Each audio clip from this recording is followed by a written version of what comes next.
Bienvenidos a Más Allá del Andén, el espacio donde contamos historias reales de superación, transformación y experiencias enriquecedoras.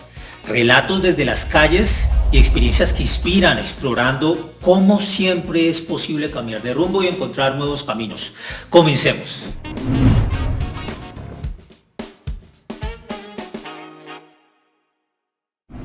En Bogotá, más allá de lo que alcanzamos a ver en un semáforo o en una esquina, en un parque, hay historias que duelen, historias de niñas, niños y adolescentes que no están jugando, que no están estudiando, que no están soñando, porque alguien los está explotando. Hoy en nuestro primer capítulo queremos hablar de eso, que muchas veces se esconde detrás de una sonrisa forzada, de una mirada esquiva, la explotación sexual comercial infantil. Para entender esta realidad nos acompaña Claudia Mondragón, referente del programa de prevención de la explotación sexual comercial de niños, niñas y adolescentes EXNA. Dije bien, ¿no? Sí. Bueno, una de las personas que más sabe y ha trabajado en la prevención y atención de esta forma de violencia en Bogotá. Hace parte del IDIPRON. ¿Hace cuánto trabajas en el IDIPRON, Claudia? Bueno, yo llevo 6 años aquí en el instituto. Empecé con la misionalidad, es decir, trabajando en unidades de protección integral, y hace 2 años específicamente, larguitos, estoy en el liderazgo de la estrategia ESNA. Muchas veces cuando hablamos de explotación sexual comercial de niños, niñas y adolescentes nos imaginamos escenarios lejanos, e incluso otros países. ¿Qué tan frecuente es? ¿Cómo es la EXNA en Colombia? Yo creo que es lo más cotidiano que existe, ¿sí? Porque es un delito invisible, es un delito que está cerca, está en la esquina, es visible también, pero muchas cosas no se muestran, porque efectivamente pues, la explotación es algo que intimida, pero también hace que nos vayamos más a fondo sobre las situaciones y la manera en que viven nuestros niños, niñas y adolescentes, las condiciones que tienen. Entonces, cuando entramos nosotros como IDIPRON a entender la vida de estos niños, niñas y adolescentes, es cuando nos damos cuenta de que efectivamente está pasando esto. Muchas veces hablamos, escuchamos asuntos que pasan en las familias. Es muy frecuente la explotación sexual, más que todo en entornos familiares, en unas condiciones de fragilidad social permanentes. Sí, digamos que nuestro modelo así actúa. Nosotros nos damos cuenta de que un niño está siendo explotado, sobre todo porque naturalizan ciertas prácticas, y yo creo que esa es una clave y es lo que más duele precisamente de la explotación, y es que nos hemos acostumbrado o hemos crecido con unos imaginarios naturalizando unas prácticas que hacen que digamos que no se vea que es un delito o una vulneración o un tipo de violencia contra niños, niñas y adolescentes. Y eso hace que efectivamente las familias digan, no está pasando nada, sino que no nos están haciendo un favor, el niño está trayendo cosas a la casa, está teniendo una oportunidad para salir, por ejemplo, de las condiciones de fragilidad social. ¿Hace cuánto estás trabajando con EXNA, con la explotación sexual comercial de niños? 2 años y medio aproximadamente, y hemos, digamos que, identificado tanto posibles víctimas como identificado riesgos de EXNA, que es muy diferente, ¿sí? Creo que el alcance de IDIPRON está en identificar riesgos, como te digo, o sea, a partir de nuestro modelo pedagógico, a partir de la cercanía que tenemos con la comunidad, es que nosotros nos damos cuenta que efectivamente hay posibles riesgos y hay posibles víctimas también, y ahí es donde pues entramos a accionar con otras instituciones como el ICDF. ¿Y cómo uno identifica el riesgo? ¿Cuál puede ser una señal que uno permita a uno imaginarse que hay un niño posiblemente explotado sexualmente? Digamos que hay varias situaciones. Nosotros básicamente nuestro actuar es los lazos de amistad, abrimos unos procesos territoriales por lo general. Ahí empezamos a hacer unos talleres de prevención prevención temprana, los denominamos, que son para identificar posibles riesgos. Estos talleres están construidos como en 11 líneas temáticas, y lo que buscamos es que efectivamente los niños de alguna manera primero reconozcan los derechos, reconozcan los tipos de violencia, las vulneraciones, porque ese es uno de los problemas centrales que tenemos nosotros en nuestra sociedad. Consideramos que los derechos humanos es algo que está condensado en la Constitución Política de Colombia y que en la práctica, digamos, eso es un carretazo, ¿sí? Y cuando nos vamos a ver nos enfrentamos como a situaciones de vulneración de derechos es cuando decimos no es un cuento, no es solamente un problema teórico, sino que efectivamente aquí tenemos que hacer énfasis en que nuestros niños, niñas y adolescentes conozcan que hay unos derechos, que ellos tienen prevalencia sobre sus derechos tienen prevalencia sobre cualquier otra persona mayor de edad hablando, pero sobre todo que reconozcan que en la práctica se vulneran y que también pueden exigirlos.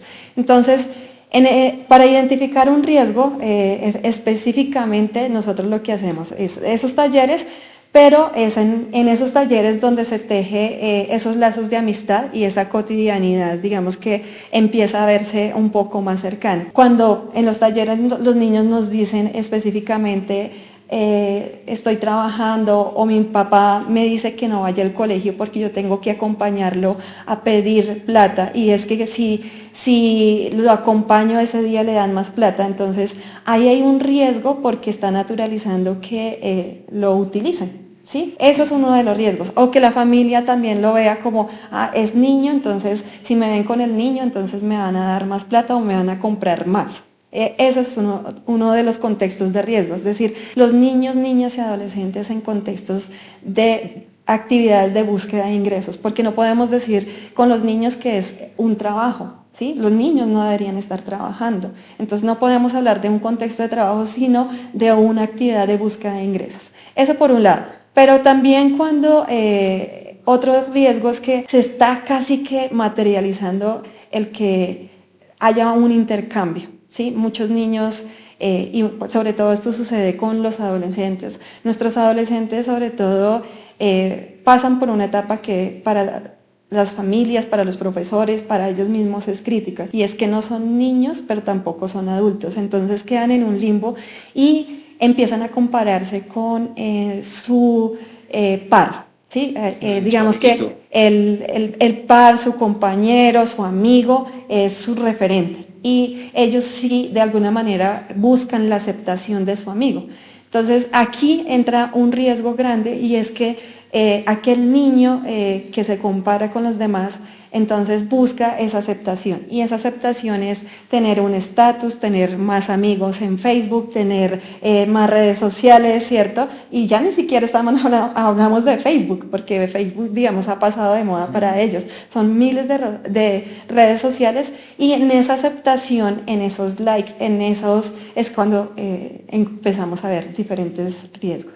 Ahí viene ese intercambio donde mucha gente se aprovecha de esa vulnerabilidad, sobre todo emocional, que un adolescente tiene y se presenta como el amigo, ¿cierto? El que le puede ayudar, el que lo comprende, el que le da plata si necesita, el que le da cosas porque quiere buscar ese estatus, entonces ahí evidenciamos un riesgo. Yo quiero devolverme un poquito porque este tema está muy interesante, especialmente ya cuando vamos hablando de redes sociales.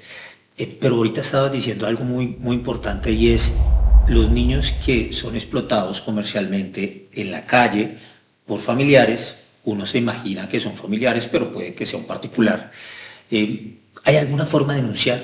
Porque, o hay una recomendación que le digamos a la ciudadanía sobre dar plata o dinero a estos niños? Por lo general, pues decimos, digamos que aquí entramos a otra, casi que a otro delito, que es la trata de personas, la modalidad de mendicidad ajena, por ejemplo. Entonces, por eso yo explicaba que parte es como ese reconocimiento de los derechos. Entonces, cuando uno le dice a la ciudadanía, ojo, que no es normal que un niño esté acompañando a realizar actividades de búsqueda de ingresos, entonces ya uno le dice al ciudadano, es que el niño tiene derecho a estudiar, no debería estar acá. Entonces, cuando uno le enseña a esa persona que hay que denunciar, entonces uno dice, busque otras rutas, ¿cierto? Entonces, pues estamos todas las instituciones, ¿cierto? En el distrito, pues estamos, por ejemplo, IDIPRON, que pues es el Instituto Distrital para la Protección de la Niñez y la Juventud, está también Secretaría de Seguridad, está Policía de Infancia y Adolescencia, ICBF, pues a nivel nacional, esta Secretaría de Gobierno, que de alguna manera estamos articulados para evitar que nuestros niños sean explotados o utilizados, ¿sí? Hablemoslo en términos de utilización. Te hago un paréntesis, muchas veces la gente puede creer es que nadie les ayuda y están muriendo de hambre. Hay respuesta institucional, hay posibilidad de que las instituciones aporten o ayuden a estas personas. Sí, digamos que si uno ve, digamos que si una de las causas es la alta fragilidad social, porque está ahí. Tenemos, por ejemplo, Secretaría de Integración Social, ¿sí? Y Secretaría de Integración Social tiene programas para la primera infancia, pues nosotros articulados con Secretaría de Integración Social, pues cubrimos desde los 6 hasta los 28 años, entonces digamos que estamos con infancia, adolescencia y juventud, y después pues hay unos programas también para adultez, entonces dentro de la misma Secretaría de Integración Social. Entonces digamos que a veces como que sí estamos las instituciones, pero las personas no ven como todo ese alcance que efectivamente nosotros podemos brindar, y pues dice, pues es a veces como más fácil salir de paso y buscar otros ingresos, ¿sí? Ahora viene una pregunta sobre un tema fascinante o delicado, y es qué hacemos con las redes sociales y todos los riesgos que tienen hacia la infancia, especialmente hacia este tema de explotación sexual comercial. ¿Qué hacemos? O sea, creo que... ¿Qué hace un papá? Un papá, lo primero es como el control parental que tiene, ¿cierto? Sí. Entonces, digamos, restringir, si tiene algún operador, pues que restrinja ciertos canales, ciertas páginas, porque eso es lo primero que tenemos que hacer. Yo pienso que también no se trata de que la tecnología no se ponga al alcance de los niños, niñas y adolescentes, pero sí hay que educar, ¿sí? Y aquí hay un compromiso muy grande entre padres, profesores, incluso los amigos, porque efectivamente no se trata de tener indiscriminadamente, por ejemplo, redes sociales y a partir de eso, pues tener una gran cantidad y agregar una gran cantidad de personas que son desconocidas. Y que después el riesgo es que no solamente agregas, sino que publicas ciertas cosas y que las personas se van acercando porque efectivamente, pues digamos que un niño, un adolescente todavía no tiene la madurez necesaria o la experiencia, hablemoslo en términos de experiencia, no tiene esa experiencia que se necesita para afrontar con madurez muchas cosas. Y dentro de esas cosas está precisamente el que chatee con desconocidos, ¿sí? El que chatee con personas que se presentan como aquellas personas salvadoras para cualquier circunstancia, porque aquí no estamos hablando solamente de necesidades económicas, sino también unas necesidades emocionales que pues le brindan precisamente al adolescente como ese soporte. Y se me viene a la cabeza algo que es normalizar el darle plata a un niño, o que un niño pueda, o un adolescente, más que todo hablamos de adolescentes, reciban plata de terceros. Yo creería que eso es un riesgo que muchas veces los papás sí podemos estar muy atentos. Sí, y eso pues es que yo siento que lo que decía, históricamente se le ha exigido al niño otras cosas de adulto, ¿sí? Por eso hablo de un tema de derechos humanos y de vulneración de derechos, porque como que hemos normalizado que efectivamente ante una circunstancia pues tenemos que buscar una salida, ¿sí? Y la salida muy seguramente es económica. Entonces el que reciba plata o dinero de otro lugar, el niño generalmente lo está viendo como yo estoy aportando a mi casa, estoy aportando a mi familia, no estoy haciendo malo, no me están vulnerando y no es un tipo de violencia que me están haciendo contra mí, sino que al contrario, me siento bien porque estoy ayudando a mi familia. Entonces ahí hay un vacío grandísimo. Claudia, Llevas 2 años y medio en IDIPRON trabajando con este tema de ESNA. ¿Cuántas personas, jóvenes, niños, adolescentes reciben atención por explotación sexual comercial en Bogotá actualmente? Actualmente tenemos alrededor de 150, 160 caracterizados. En digamos. riesgo. Sí, en riesgo, o sea, que ya, es decir, nosotros hacemos una ficha de ingreso y en esa ficha de ingreso pues hacemos una caracterización a nivel individual, a nivel social, y eso nos da como unos indicadores o unos criterios para decir si el niño está en riesgo o no está en riesgo, ¿sí? Entonces, cuando hay un alto riesgo, por ejemplo, nosotros articulamos con otras unidades, o en su defecto, si el riesgo es alto, que es posible víctima, pues activamos ICBF a través de los defensores de familia, porque son ellos finalmente quienes hacen el proceso de restablecimiento de derechos por ESNA específicamente. ¿Y qué le ofrecen ustedes a esos niños o adolescentes para poder atraerlos y poder crear en ellos como algunas herramientas útiles para su vida y su desarrollo y bienestar? ¿Qué les ofrecemos? Básicamente creo que el plus de nosotros de IDIPRON, y me siento muy orgullosa de decirlo, es que nosotros no generamos distanciamiento con la comunidad, sino que al ver esta chaqueta naranja en el territorio nos quieren. Y pues digamos que históricamente IDIPRON ha estado en esos lugares a través de los papás o algún familiar de varios de los chicos, entonces por eso genera esa confianza. Entonces creo que esto que nosotros tenemos de los principios de afecto, de alegría, de libertad, hace que las personas no se sientan señaladas, sino que ante cualquier dificultad, y especialmente los niños, pues crean en nosotros. Ya una vez, digamos, los hemos realizado como los lazos de amistad, pues lo que les ofrecemos es talleres, pero esos talleres no son como aislados de la realidad de los niños, sino muy didácticos, tienen que ser muy didácticos. Entonces, los niños están aprendiendo a protegerse a través de los juegos, a través de, por ejemplo, de los cuentos de los hermanos Grimm, donde les contamos que detrás de, por ejemplo, un cuento está toda una metáfora, ¿cierto?, donde está escondiéndose la realidad, y que a partir de esas metáforas podemos contarles a los niños aquello que a veces puede ser tan denso como la ESNA, ¿sí?, como la explotación, como la trata, como la utilización de los niños en diferentes circunstancias. Y figuras, por ejemplo, como en quién puedo confiar, en quién no puedo confiar, aparecen precisamente en ese lenguaje que también es cercano hacia los niños. ¿Cuál es la historia que más te ha conmovido? Que tú recuerdas sobre alguna persona que hayas trabajado, o en niño, adolescente, en IDIPRON, relacionado con la ESNA. Bueno, tengo ahí una historia de un chico de una condición de alta vulnerabilidad y de fragilidad social, pero también de digamos que una condición que hoy en día ya hay aceptación por las políticas públicas, pero que todavía se sigue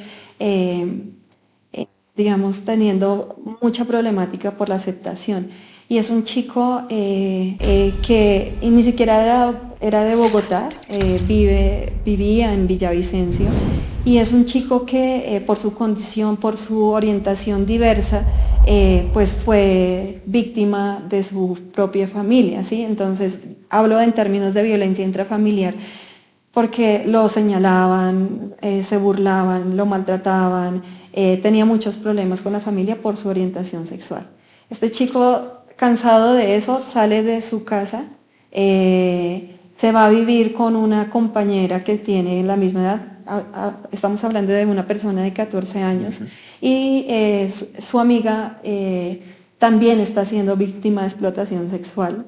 Lo invita a la casa y él, digamos que el explotador, porque no podemos decir el cliente, el explotador se fija que hay otro niño ahí, ¿sí? Hay otra persona que está ahí, y decide triplicarle el valor a a la amiga y le dice, ¿por qué no lo involucras? Y ahí empieza como su historia. Pero mire cómo es una historia que parte de tal vez una discusión familiar, algo que se puede superar tan fácilmente y el chico abandona su casa donde debería estar protegido y llega a un lugar y empieza un camino de explotación sexual comercial. Después llega acá a Bogotá y existen figuras como las denominadas madres, que son en estos lugares donde se ejercen las actividades sexuales pagadas, y hablamos de actividades sexuales pagadas porque son mayores de edad, ¿sí? En estos lugares hay figuras como esta madre, entre comillas, que ofrecen protección a los adolescentes, a los niños, porque pues obviamente llegan, no tienen un lugar donde vivir, donde comer, y termina siendo explotado ahí. Pero entonces con todo el agravante de que pierde su libertad, porque ya entra a un negocio, pongámoslo en esos términos, y termina siendo casi que esclavizado. Cuando él escucha una conversación de la madre que le ofrecía esa protección, dice, yo tengo que salirme de acá, ¿sí? Y se escapa porque lo que escucha es que hay varias personas interesadas que quieren triplicar su valor porque es una adolescente y siente mucho miedo y sale y se entrega incluso a Policía de Infancia y Adolescencia, y Policía de Infancia y Adolescencia lo pone a disposición de ICBF y llega pues después a nuestro IDIPRO. Duro, un relato muy complejo que le hace sentir a uno el riesgo que está en la niñez, los adolescentes y la necesidad de protección. Un valor importante lo que ustedes hacen día a día para poder darle futuro a estos niños y a estos adolescentes. ¿Qué tan frecuentes son estos casos como los que me cuentas? Son muy frecuentes porque la realidad, nosotros que estamos en el sector social precisamente nos damos cuenta de esas realidades, ¿sí? Hay muchas realidades ahorita, por ejemplo, con el fenómeno de la migración que estamos viviendo. Y si uno va, por ejemplo, a los lugares donde tenemos los procesos como el Santa Fe, María Paz, uno se da cuenta que las personas no están viviendo, sino sobreviviendo. Y todo el tiempo están sobreviviendo, ¿por qué? Porque hay una realidad social de desigualdad. Y digamos que hay una condición, por ejemplo, de desarraigo. O sea, la persona migrante llega acá no porque quiere, o digamos los que estamos atendiendo, no porque quieran, sino porque efectivamente tuvieron que salir. Y entonces tuvieron que dejar a su familia y tuvieron que dejar todo para construir una nueva vida acá. Y esa vida pues la están organizando acá, pero cuando uno ve esa situación de que como que se ha perdido la vida, se ha perdido la conciencia de que el niño tenga que estudiar porque no les interesa, sino que la lucha, por ejemplo, y las historias que vemos todo el tiempo es que están luchando por conseguir lo del pagadiario, ¿sí? Y cuando entran a buscar lo del pagadiario, no están pensando en comer, y pues mucho menos en que los niños se tienen que bañar, que tienen que asistir a un colegio, sino que están en esa misma realidad. Entonces terminan siendo, obviando esas condiciones de vida y esas condiciones por las que tenemos que luchar sobre los derechos. Entonces, sí siento que es una realidad que duele, porque no todos pensamos en esas realidades y en esa vida cotidiana que tiene, por ejemplo, estas personas que están en riesgo. No lo pensamos, sino simplemente pues vemos una parte de la realidad, pero cuando nosotros sí estamos con los niños y entramos a escudriñar, a ver si hay algún riesgo, pues entonces nos damos cuenta que efectivamente están sufriendo muchas violencias. Muy conmovedor, preocupante el asunto. Antes de terminar, me gustaría que nos compartieras una sugerencia, un mensaje de nuestros oyentes sobre la ESNA, sobre la explotación sexual comercial de niños, niñas y adolescentes. Lo primero que tengo que decir es que pues la ESNA no tiene una condición social. Nosotros hablamos de la condición social porque somos sector social y le apuntamos específicamente pues a la población en fragilidad social y condición vulnerable. Pero está en todo lugar, en todos los estratos. ¿Sí? Y no hay que quedarse No callado, o reconoce. sea, el silencio no ayuda. Tenemos que empezar a hablar de eso, o sea, y llamarlo por su nombre. Se llama explotación sexual, ¿sí? No es abuso, no es abuso sexual porque generalmente uno tiende a confundir el abuso sexual y ahí sí entra la reflexión de el reconocimiento a la víctima. Cuando hay un abuso, ahí sí se reconoce a la víctima, mientras que cuando hablamos de ESNA, de explotación sexual, el culpable generalmente, o si no lo dice explícitamente, en el fondo está quedando que el niño es el culpable. ¿Sí? El adolescente se lo buscó. El niño es el que está haciendo eso porque el adulto le está ayudando. ¿Sí? Entonces, estamos caracterizando. Entonces, hay que quitarnos muchos prejuicios. No normalicemos ese tipo de violencias porque es muy cercano. Están siendo muy cercanos a nosotros. Claudia, muchas gracias. Gracias a ti. Muy enriquecedor este espacio. Nos compartiste muchos datos clave para mantener la vigilancia de nuestros niños, niñas y adolescentes en un tema tan complejo. Gracias a ti por la invitación. Bueno, muchas gracias por acompañarnos a Más Allá del Andén en nuestro primer capítulo. Ayúdanos a compartirlo, a que más personas puedan conocer estas historias de jóvenes, niños, niñas que dan un paso adelante y se comprometen en su bienestar y desarrollo, por supuesto, de la mano de DIPROME. Hasta pronto.